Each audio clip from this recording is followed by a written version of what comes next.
nightmares in my head, I fear that the thoughts build up until I can't hear, that my mind fills up into a creature, and it haunts me somewhere much deeper. Anxiety, filling up every space, no privacy. And silently, it could build and build until you finally see, whoa, it's taking over, damn no closure, moving closer. No exposure, I just wanna be a loner.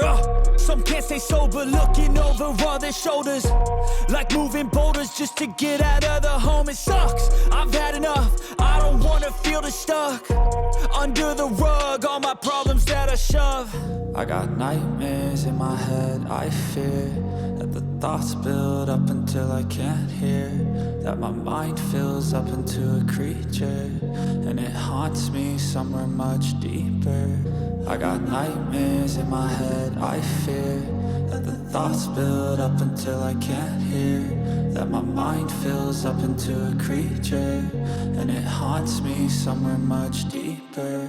I've been feeling weird, I can't seem to focus good enough. Nothing's really clear, sometimes it could be a little tough. I just need to feel like the end's in sight for me, but let's be really real, anxiety can foggy all this stuff. I've been feeling weird, I can't seem to focus good enough. Nothing's really clear, sometimes it could be a little tough. I just need to feel like the end's in sight for me, but let's be really real, anxiety can foggy all this stuff. It sucks when you finally feel like giving up. Oh God, no luck, everything feels like you're sticky stuck. I'm lost, handcuffed to the bed where I sleep, don't give a fuck. Can't stop, unplug, feeling overwhelmed, I think I've had enough. Gotta find a way to get some energy, gotta find someone who's a good friend of me. I need purpose to make it all worth it, I'm still searching and I'm still learning. I want a life that's filled with memories, not a life with regret and frenemies. I need focus to keep me from hopeless.